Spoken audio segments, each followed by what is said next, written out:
Hi செல்லக்குட்டீஸ், வாழ்க வளமுடன். அனைவருக்கும் இனிய வெள்ளிக்கிழமை நற்காலை வணக்கங்கள். என்ன ஒரு சகோதரர் கேட்டிருந்தார், மேடம் நீங்கள் கடன் அடைக்கணும், எப்படியே நிறைய சொல்கிறீங்க, கடனெல்லாம் எனக்கு ஒன்றும் இல்லை, ஆனால் எனக்கு பண வரவே இல்லை அப்படின்னு சொல்லியிருந்தாங்க.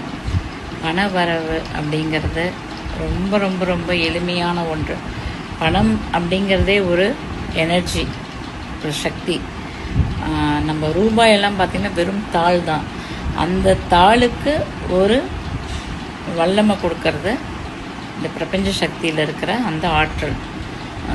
பார்த்திங்கன்னா நமக்கு தங்கம், வெள்ளி இதெல்லாம் ரொம்ப ரொம்ப விலை மதிக்க முடியாத பொருட்கள். இதெல்லாம் கூட வாழ்க்கையில் ஒரு ஆகர்ஷண சக்தியாக நமக்கு இருக்குது. நம்ம வீட்டில் இருக்கிறதுனால தான் நம்ம எல்லோரும் நல்லாயிருக்கோம். சில பேர் வெள்ளி மோதிரம், தங்க ஆபரணங்கள்லாம் அணிஞ்சு கொள்வது என்னென்னா அதன் மூலமாக அவங்களுக்கு ஒரு சில ஆகர்ஷண சக்திகள் கிடைக்கும்னு சொல்லிட்டு. ஸோ இன்றைக்கி உங்களுக்கு பண வரவு வேணுமா, நீங்கள் நல்லா இருக்கணுமா, தலைமுறையோடு நீங்கள் சந்தோஷமாக வாழணுமா, ஒரே ஒரு தானத்தை சொல்கிறேன்.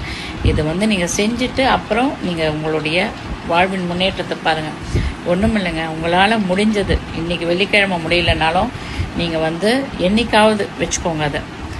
சில பேர் வெள்ளிக்கிழமெல்லாம் எந்த ஒரு வெள்ளி பொண்ணெல்லாம் தானம் தர மாட்டீங்க. ஸோ நீங்கள் அது வெளியில் கூட வாங்க வேணாம். ஒரு காமதேனு பசுவும் கன்றும் சேர்ந்துருக்கிற அந்த பொம்மையை அந்த அந்த உலோகத்திலானது, பித்தளை கூட வாங்கிக்கலாம், ஜெர்மன் சில்வர் வாங்கிக்கோங்க, ரொம்பலாம் எக்ஸ்பென்சிவாலாம் இல்லை. வாங்கி கஷ்டப்படுறாங்க பாருங்கள், உங்களுக்கு தெரியும். உங்களை விட ஒருத்தவங்க கஷ்டப்பட்டுட்ருப்பாங்க.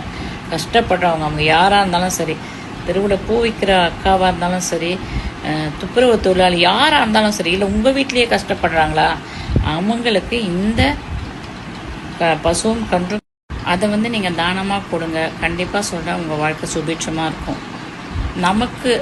நம்ம வாங்கிறத விட மற்றவங்க நமக்கு கொடுக்கும்போது அதன் மூலமாக வர பிரதிபலனும் அதன் மூலமாக வர ஆசீர்வாதங்களும் ரொம்ப ஜாஸ்தி. ஸோ நீங்கள் கொடுங்க. அது மட்டுமல்ல, நான் எப்போவுமே சொல்லுவேன், எவ்ரி வெள்ளிக்கிழமை தயவு செஞ்சு ஒரு பிடி சர்க்கரையாவது எடுத்து எறும்புகளுக்கு போடுங்க, சரிங்களா? அது எவ்வளோ அன்னதானம் பண்ணதுக்கு அது ரொம்ப ரொம்ப ரொம்ப ரொம்ப ஒரு வாழ்வியல் பரிகாரமாக இருக்கும்.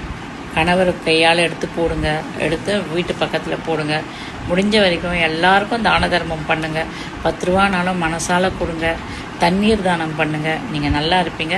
இந்த வீடியோ சொல்ல கேட்ட அந்த சகோதரருக்கு இதை நான் சமர்ப்பணம் பண்ணுறேன். அவருக்கு பண வரவு அவருக்கு மட்டுமல்ல, இந்த வீடியோ பார்க்குறவங்க எல்லாருக்கும் பணம் என்பது வெறும் ஒரு தாள். அந்த தாளில் இருக்கிற அந்த வல்லமை, அந்த ஐஸ்வர்யம் முழுதும் உங்கள் வீட்டில் நிறைஞ்சு நீங்கள் நல்லா இருக்கணும்னு சொல்லி நான் உங்கள் சகோதரி வாழ்த்து.